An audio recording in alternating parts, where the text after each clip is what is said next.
नमस्कार दोस्तों, आज हम लोग देखने वाले हैं सोशल साइंस में, ठीक ना। सोशल साइंस में टॉप 100 ऑब्जेक्टिव क्वेश्चन, ठीक ना। 100 ऑब्जेक्टिव क्वेश्चन सब वीवीआई रहेगा।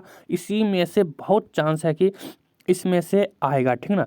सब गैसेस क्वेश्चन रहेगा, ठीक ना। तो वीडियो के अंत तक आप लोग जरूर बनकर रहिएगा, ठीक है। तो देख लीजिए क्वेश्चन नंबर 2, पहले इसको ही देख लेते हैं। लेनिन की मृत्यु कब हुई थी?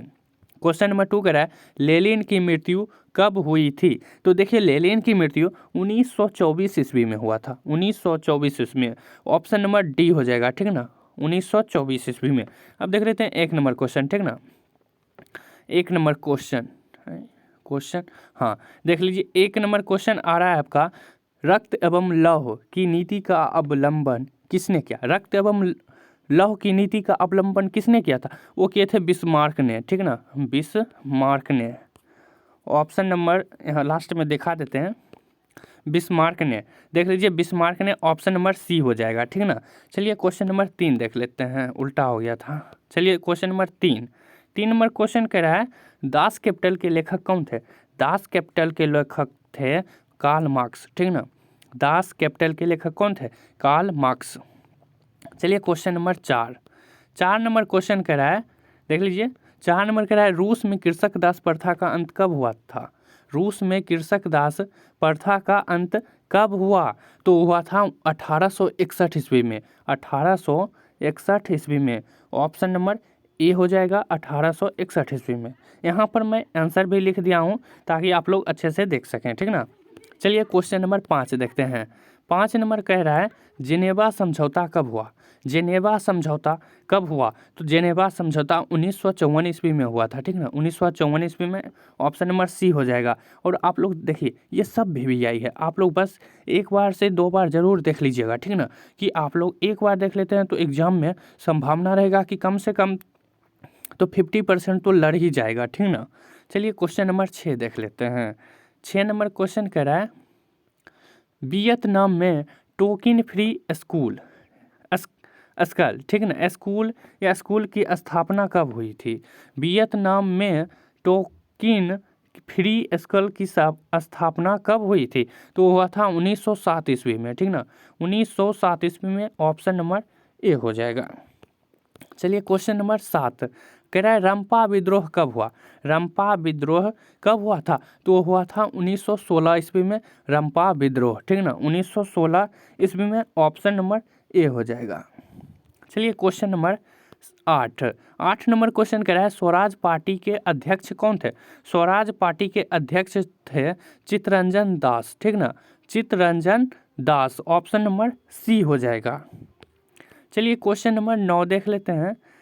9 नंबर क्वेश्चन कह रहा है, देख लीजिए 9 नंबर क्वेश्चन कह रहा है स्पैनिंग जेनी। स्पैनिंग जेनी का आविष्कार कब हुआ? स्पैनिंग जेनी का आविष्कार हुआ था 1770 ईस्वी में। ऑप्शन नंबर बी हो जाएगा। चलिए क्वेश्चन नंबर 10 देख लेते हैं। 10 नंबर क्वेश्चन कह रहा है औद्योगिकीकरण, ठीक ना। औद्योगिकीकरण ने किसके स्वरूप को गहन रूप से प्रभावित किया? तो वो किए थे शहरी लोगों को बहुत प्रभावित किया था, शहरीकरण, ठीक ना।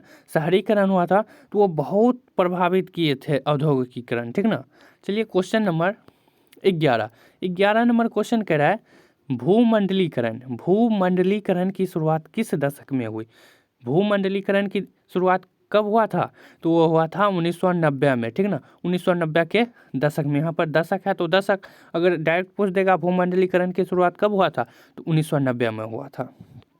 चलिए क्वेश्चन नंबर 12 नंबर क्वेश्चन है भारत में पहला छापाखाना किन लोगों ने लगाया? भारत में पहला छापाखाना किन लोगों ने लगाया था? तो लगाया था पुर्तगालियों ने, ठीक ना। सब देखिए यहाँ पर सब वीवीआई ऑब्जेक्टिव क्वेश्चन ही कराया जाएगा आप लोगों को, ठीक ना। इसका आंसर हो जाएगा ऑप्शन नंबर ए, पुर्तगालियों ने।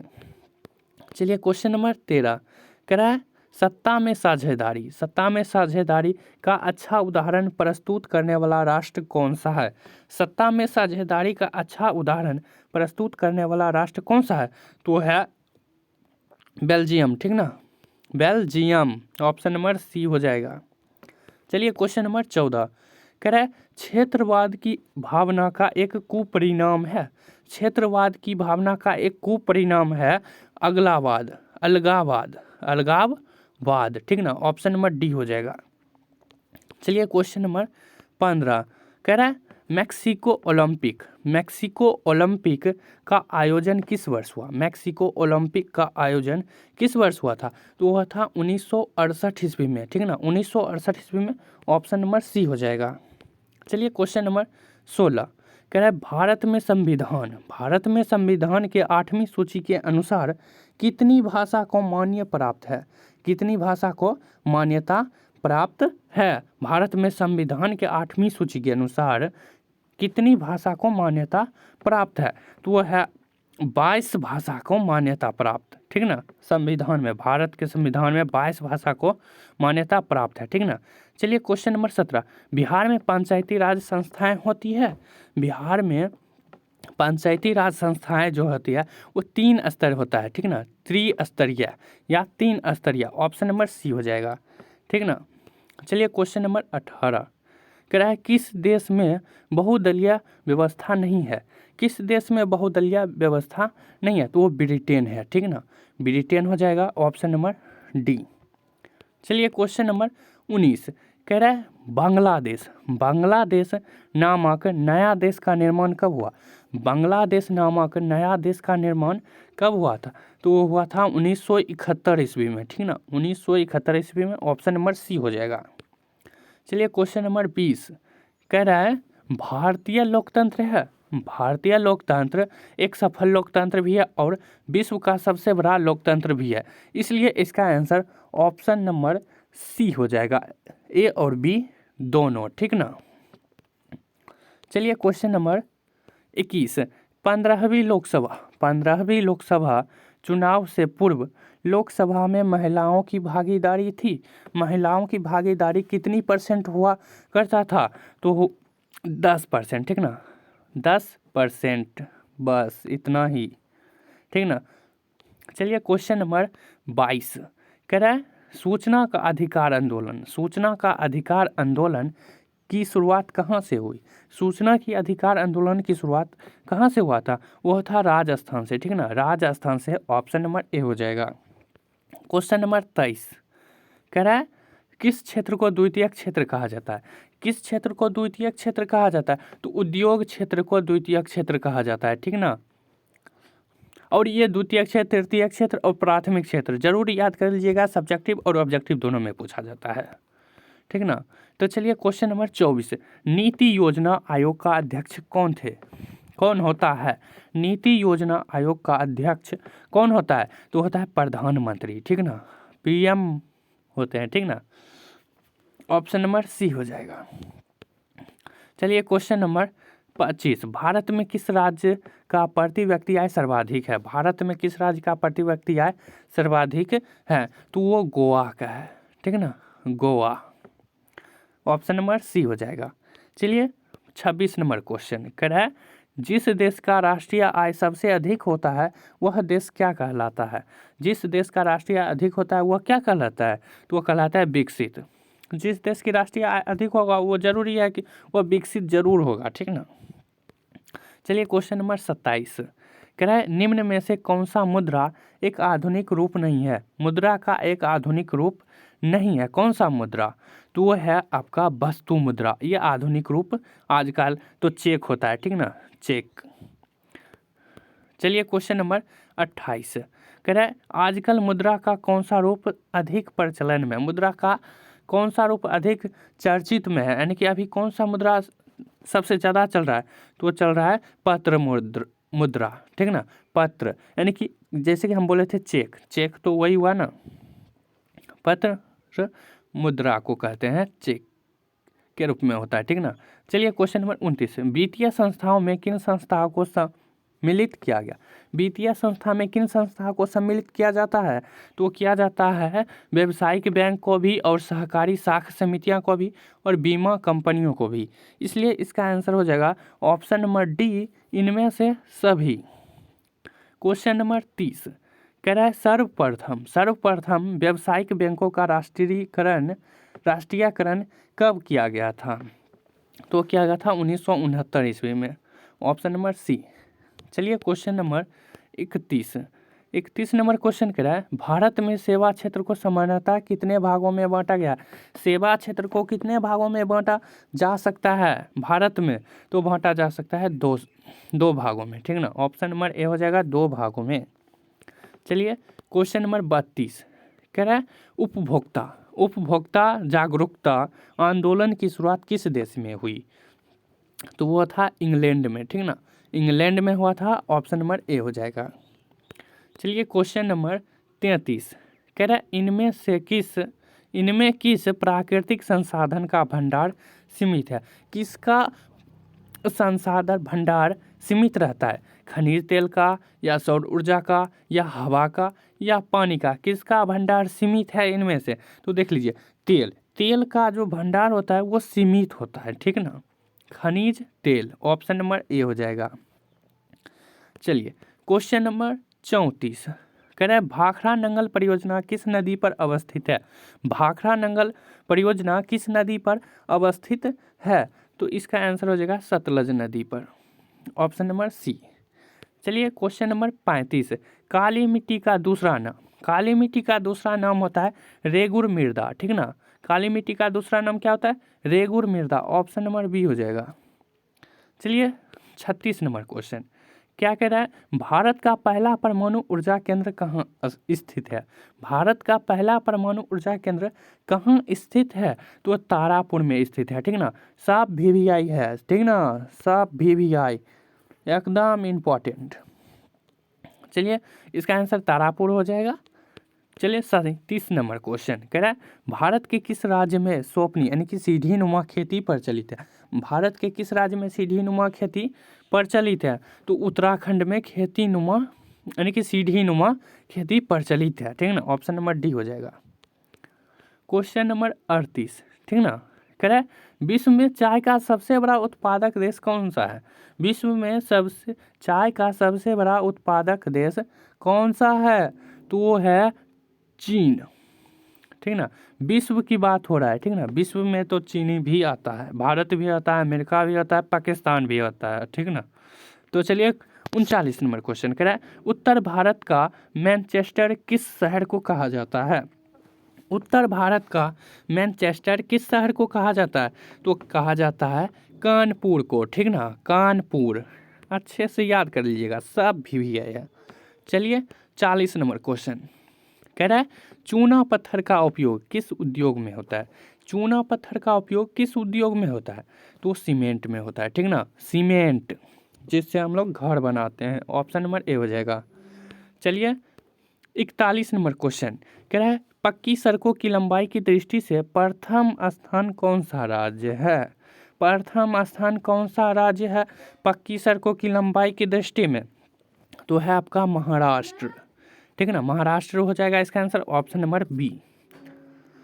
चलिए 42 नंबर कह रहा है बिहार में कुल भौगोलिक क्षेत्र का कितना प्रतिशत भाग वनाच्छादित है, तो है 7.1%, ठीक है ना। ऑप्शन नंबर सी हो जाएगा 7.1%। कांवर झील कहाँ अवस्थित है, ये देखिए सबसे हल्का प्रश्न। कांवर झील कहाँ स्थित है, देखिए कांवर झील जो है वो मेरे गांव में तो नहीं स्थित है, लेकिन जहाँ पर मैं रहता हूँ वहाँ पर स्थित है, यानी कि मैं बेगूसराय जिला से हूँ, तो बेगूसराय जिला में ही है कांवर झील। इसका आंसर क्या हो जाएगा, सी, बेगूसराय जिला में। कांवर झील कहाँ स्थित है, बेगूसराय जिला में। चलिए क्वेश्चन नंबर 44 कह रहा है हैस्यूर विधि से अधिक ढालुओं वाला भाग कैसा दिखता है। अधिक ढालुओं वाला भाग कैसा दिखता है हैस्यूर विधि से, ठीक है ना, तो वो सफ़ेद दिखता है। ऑप्शन नंबर ए हो जाएगा सफ़ेद। चलिए 45 नंबर क्वेश्चन क्या कह रहा है निम्नांकित में कौन प्राकृतिक आपदा है। देखिए प्राकृतिक आपदा जो होता है वो भूकंप होता है, बाढ़ होता है, ठीक ना। देखिए आग लगाना तो ये मानव लगाता है आग, प्राकृतिक आग भी लगता है लेकिन बहुत कम लगता है, ठीक ना। यहाँ पर ऑप्शन के अनुसार होगा, ठीक ना। तो ऑप्शन के अनुसार प्राकृतिक आपदा भूकंप यहाँ पर हो जाएगा, ऑप्शन नंबर सी। चलिए 46 नंबर क्वेश्चन कह रहा है सुनामी किस स्थान पर आता है। सुनामी किस स्थान पर आता है, तो यह बहुत ही आसान सा सवाल है, सुनामी समुद्र पर ही आएगा, ऑप्शन नंबर बी हो जाएगा। चलिए 47 नंबर क्वेश्चन, बिहार की किस नदी को बिहार का शोक कहा जाता है? बिहार की किस नदी को बिहार का शोक कहा जाता है? तो वो कोसी नदी को बिहार का शोक नदी कहा जाता है, ठीक ना। बहुत इंपॉर्टेंट ऑब्जेक्टिव है सब, देख लीजिए।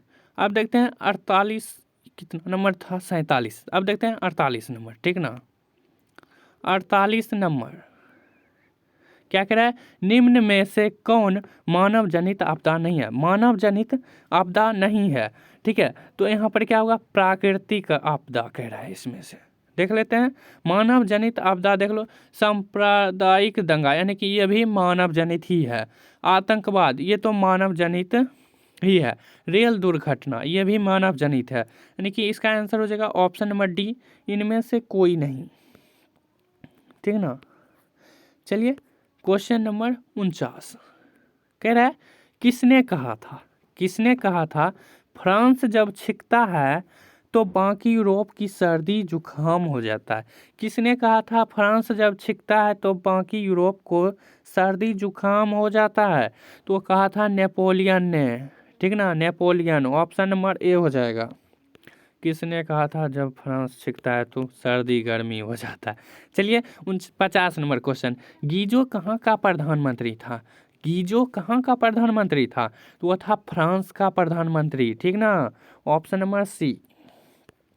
चलिए क्वेश्चन ओ, अब देखिए वो खत्म हो गया, ठीक ना। अब शुरू से चलते हैं, 1 नंबर फिर गायब हो गया। चलिए कोई बात नहीं, सब इम्पॉर्टेंट है। बस 40 यानी कि 100 ऑब्जेक्टिव करना है, सिर्फ 100 ऑब्जेक्टिव, ठीक ना। 100, बस 100 बहुत इंपॉर्टेंट रहेगा सब। चलिए क्वेश्चन नंबर 2, जालवे राइन एक संस्था थी, जालवे राइन एक संस्था थी किसकी? तो वो थी व्यापारियों की संस्था, ठीक ना, ऑप्शन नंबर बी हो जाएगा, व्यापारियों की। चलिए क्वेश्चन नंबर 3 कह रहा है, साम्यवादी शासन का पहला प्रयोग कहाँ हुआ? साम्यवादी शासन का पहला प्रयोग रूस में हुआ था, ठीक ना, रूस, ऑप्शन नंबर ए हो जाएगा, रूस। क्वेश्चन नंबर 4 क्या कह रहा है, हिंद चीन, हिंद चीनी क्षेत्र में अंतिम युद्ध समाप्ति के समय अमेरिकी राष्ट्रपति कौन थे? अमेरिकी राष्ट्रपति पूछ रहा है, तो अमेरिकी राष्ट्रपति उस समय के थे निक्सन, ठीक ना, निक्सन, ऑप्शन नंबर बी हो जाएगा, निक्सन। चलिए 5 नंबर क्वेश्चन कह रहा है, गदर पार्टी की स्थापना किसने और कब की थी? गदर पार्टी की स्थापना किसने और कब किया था? तो गदर पार्टी का स्थापना लाला हरदयाल ने किया था और 1913 ईस्वी में किया था। इसका आंसर हो जाएगा ऑप्शन नंबर सी। चलिए 6 नंबर क्वेश्चन कह रहा है, जलियांवाला बाग हत्याकांड किस तिथि को हुआ था? जलियांवाला बाग हत्याकांड किस तिथि को हुआ था? हुआ था 13 अप्रैल 1919 ईस्वी को, ठीक ना, 13 अप्रैल 1919 ईस्वी को। और देख लिए जलियांवाला बाग हत्याकांड और 2-4 सब्जेक्टिव है, ठीक ना, वो सब हम पोस्ट कर देंगे, ठीक ना, वो सब्जेक्टिव हम पोस्ट करेंगे। टेलीग्राम पर चेक कर लीजिएगा या हम टेलीग्राम पर ही डाल देंगे सब्जेक्टिव। चलिए क्वेश्चन नंबर 7, एक प्रतियोगी एवं उद्यमी प्रवृत्ति से प्रेरित किस प्रकार की अर्थव्यवस्था लागू की गई? तो वो किया गया था मुद्रा प्रधान अर्थव्यवस्था, ठीक ना, ऑप्शन नंबर बी हो जाएगा। चलिए क्वेश्चन नंबर 8 कह रहा है, आधुनिक काल में औद्योगिकी इकाई ने किसके स्वरूप को गंभीर रूप से प्रभावित किया? तो शहरीकरण को, ये क्वेश्चन आया था। हाँ ये देखिए, विश्वव्यापी आर्थिक संकट किस वर्ष आरंभ हुआ? विश्वव्यापी आर्थिक संकट किस वर्ष आरंभ हुआ था? तो वो आरंभ हुआ था 1929 ईस्वी को, ठीक ना, ऑप्शन नंबर सी हो जाएगा। चलिए क्वेश्चन नंबर 11, एल्युमिनियम बनाने में किस खनिज की आवश्यकता पड़ती है? एल्युमिनियम बनाने में बॉक्साइट का अप्रूप, ठीक ना, बॉक्साइट का ही है ये अयस्क, ठीक ना, इस 2-4 लिखा देंगे हम, ठीक ना, अयस्क। चलिए क्वेश्चन नंबर 12, देश में तांबे का कुल भंडार कितना है? देश में तांबे का कुल भंडार कितना है? तो है 10 crore ton. Option number C हो जाएगा 10 करोड़ टन। चलिए 13 नंबर क्वेश्चन कह रहा है निम्न प्राकृतिक संपदाओं में किसका भंडार सीमित है? किसका भंडार सीमित है? तो कोयला का भंडार सीमित है, ठीक ना। हवा देखो, हवा जिंदगी भर लेते रह जाओगे, ठीक ना, हवा कम नहीं होगा। मिट्टी भी जितना मिट्टी है उतना मिट्टी ही रहेगा, हवा हवा रहेगा, सौर शक्ति जितना है उतना ही रहेगा। चलिए क्वेश्चन नंबर 14, यूरेनियम का प्रमुख उत्पादक स्थल। यूरेनियम का प्रमुख उत्पादक स्थल जादूगोरा है, ठीक ना, जादूगोरा। ऑप्शन नंबर डी हो जाएगा। 14 हो गया। 15 नंबर क्वेश्चन, ठीक ना, भारत के किस राज्य में सौर ऊर्जा के विकास का सर्वाधिक संभावना है? सौर ऊर्जा के विकास की सर्वाधिक संभावनाएं हैं, तो हो जाएगा आपका राजस्थान। ऑप्शन नंबर सी हो जाएगा।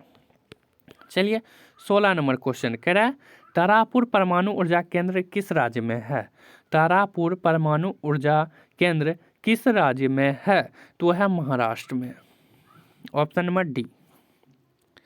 चलिए क्वेश्चन नंबर 17 कह रहा है भारत में सर्वाधिक क्षेत्र पर किस मिट्टी का विस्तार है?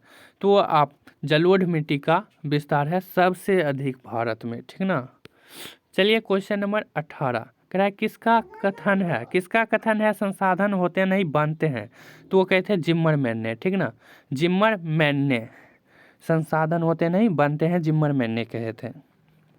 चलिए क्वेश्चन नंबर 19 कोसी नदी घाटी परियोजना का आरंभ यानी कि प्रारंभ कब हुआ? कोसी नदी घाटी का परियोजना का प्रारंभ हुआ था 1955 ईस्वी में। चलिए 20 नंबर क्वेश्चन कुशेश्वर स्थान किस जिला में है? कुशेश्वर स्थान किस जिला में है? तो वह दरभंगा में है, ठीक ना। मैं तो बेगूसराय से हूँ, कई बार बता दिया हूँ, यहाँ पर ऑप्शन में भी है। चलिए 22 नंबर क्वेश्चन दलित और महादलित की एक नई पहचान बना है। दलित और महादलित की एक नई पहचान बना है कहाँ में? तो बना है बिहार में। बिहार, आप लोग तो बिहार से ही हैं, ठीक ना, इसलिए बिहार बोर्ड का पढ़ रहे हैं। चलिए 22 नंबर क्वेश्चन कह रहा है नस्ल का आधार है। नस्ल का आधार क्या है? तो नस्ल का आधार जो होगा वो होगा जीव शास्त्र। ऑप्शन नंबर ए हो जाएगा जीव शास्त्र। चलिए क्वेश्चन नंबर 23, ठीक ना, 23 नंबर क्वेश्चन कह रहा है ग्राम पंचायत का सचिव कौन होता है? ग्राम पंचायत का सचिव गांव का यानी कि ग्राम पंचायत का सचिव कौन होता है? तो होता है उप मुखिया, ठीक ना। ग्राम पंचायत का सचिव कौन होता है? उप मुखिया। ऑप्शन नंबर ए हो जाएगा। चलिए 24 नंबर क्वेश्चन कह रहा है इंग्लैंड में महिलाओं को मताधिकार किस वर्ष प्राप्त हुआ? इंग्लैंड में महिला को वोट डालने का अधिकार कब प्राप्त हुआ था? तो 1918 ईस्वी में प्राप्त हुआ था, ठीक ना। ऑप्शन नंबर ए हो जाएगा। चलिए 25 नंबर कह रहा है वर्ष 1975 में भारतीय राजनीति में किस लिए जाना जाता है? किस लिए जाना जाता है? तो जाना जाता है देश के अंदर आपातकाल लागू हुआ था। देश के अंदर आपातकाल लागू हुआ था। ऑप्शन नंबर सी हो जाएगा। चलिए कितना नंबर क्वेश्चन हो जाएगा? नस्ल का आधार है, ये हो गया है। ग्राम पंचायत ये डबल बार आ गया है, ठीक ना। ये भी हो गया है, ये नहीं हुआ है, ठीक ना। इसको ही करते हैं, ठीक ना। देख लीजिए अब है बिहार में संपूर्ण क्रांति का नेतृत्व निम्नलिखित में से किसने किया? बिहार में संपूर्ण क्रांति का नेतृत्व निम्नलिखित में से किसने किया? तो कहे थे जयप्रकाश नारायण ने। ये तो 10th 12th सब में है, ठीक ना। संपूर्ण क्रांति जयप्रकाश नारायण, ठीक ना। 12th में आप लोग को हिंदी में मिल जाएगा संपूर्ण क्रांति। देख लीजिए चिपको आंदोलन, ठीक है, आप लोग सब्जेक्टिव में भी चिपको आंदोलन याद कर लीजिएगा। चलिए चिपको आंदोलन निम्नलिखित में से किससे संबंधित नहीं है? इसमें नहीं पूछ रहा है, ठीक ना, अच्छे से पढ़िएगा। तो देखिए ये कांग्रेस पार्टी के विरोध से ये संबंधित नहीं है चिपको आंदोलन से। ऑप्शन नंबर डी हो जाएगा। क्वेश्चन नंबर 28 कह रहा है लोकतंत्र एक शासन है जिसमें सामाजिक व्यवस्था भी होता है, आर्थिक आदर्श है, विशेष मनोवृत्ति भी है, ठीक ना। इसलिए इसका आंसर ऑप्शन नंबर डी हो जाएगा, उपयुक्त तीनों। चलिए कितना नंबर क्वेश्चन है, 29 नंबर। कह रहा है लोकतंत्र जनता का, जनता के द्वारा, जनता के लिए शासन है। यह कथन किसका है? तो ये कथन है अब्राहम लिंकन का। जनता का, जनता के द्वारा, जनता के लिए चलाया गया शासन लोकतंत्र कहलाता है। अब्राहम लिंकन के द्वारा कहा गया था। चलिए 31 नंबर क्वेश्चन कह रहा है सतत विकास का उद्देश्य है। सतत विकास का उद्देश्य क्या होता है? तो होता है केवल अपने के लिए, ठीक ना। ऑप्शन नंबर ए हो जाएगा। चलिए 32 नंबर कह रहा है नरेगा एक कार्यक्रम है। नरेगा एक कार्यक्रम है तो है राष्ट्रीय स्तर का कार्यक्रम, ठीक ना। ऑप्शन नंबर ए हो जाएगा। चलिए पीडीएफ भी आप लोगों को मिलेगा, ठीक ना। राष्ट्रीय आय समतुल्य होता है। राष्ट्रीय आय समतुल्य होता है तो वो उपभोग व्यय और विनियोग के योग के, ठीक ना। ऑप्शन नंबर ए हो जाएगा।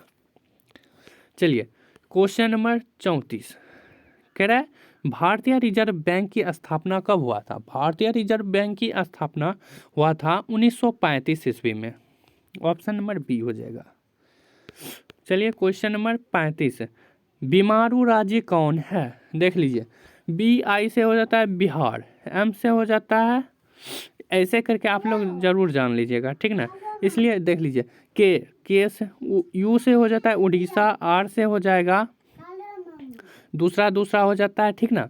इसलिए आप लोग इसको याद कर लीजिएगा। देख लीजिए के से हो जाता है कर्नाटका, इसलिए बीमारू राज्य कौन नहीं है? कर्नाटका नहीं है, ठीक ना। ऑप्शन नंबर सी हो जाएगा। चलिए क्वेश्चन नंबर 36 क्या कह रहा है इनमें से पिछड़ा राज्य किसे कहा जाता है? पिछड़ा राज्य बिहार को कहा जाता है। ऑप्शन नंबर सी हो जाएगा, बिहार राज्य।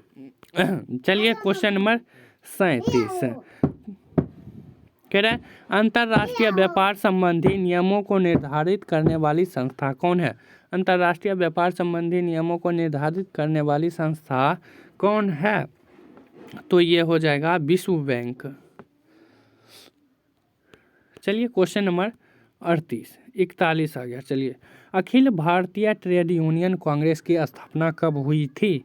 तो ये हुआ था 1920 ईस्वी में, ठीक है ना। 1920 ईस्वी में। ऑप्शन नंबर डी ये भी हो गया। देख लिए सेफ्टी लैंप की आविष्कार किसने किया था? सेफ्टी लैंप का आविष्कार किसने किया था? तो हम्फ्री डेवी ने किया था, ठीक है ना। चलिए क्वेश्चन नंबर 43 कह रहा है जमशेद जी टाटा ने Tata iron and steel company की स्थापना कब की? टाटा आयरन एवं स्टील कंपनी की स्थापना कब किए थे? तो वो किए थे 1907 ईस्वी में। ऑप्शन नंबर बी हो जाएगा। चलिए क्वेश्चन नंबर 46 कह रहा है 1917 ईस्वी में भारत में पहली जूट मिल किस शहर में स्थापित हुआ था? तो वो हुआ था कलकत्ता में। ऑप्शन नंबर ए हो जाएगा, कलकत्ता। चलिए क्वेश्चन नंबर 47 बहुत ही इंपॉर्टेंट क्वेश्चन है। कह रहा है भारत में कोयला उद्योग का प्रारंभ कब हुआ? तो हुआ था 1814 ईस्वी में। ऑप्शन नंबर बी हो जाएगा, ठीक है ना। Option number B. Question number 48 spinning jenny का आविष्कार कब हुआ था? ये हम बता दिए हैं, ठीक ना, पहले ही आ गया था वो क्वेश्चन। चलिए 49 नंबर क्वेश्चन है। अब कह रहा है बम्बई में सर्वप्रथम सूती कपड़ों के मिल की स्थापना कब हुई थी? बम्बई यानी कि मुंबई, ठीक ना। तो 1854 ईस्वी में हुआ था सूती कपड़ों के मिल की स्थापना। ऑप्शन नंबर ए हो जाएगा। चलिए तो आज भर के लिए बस इतना ही, मिलते हैं नेक्स्ट वीडियो में।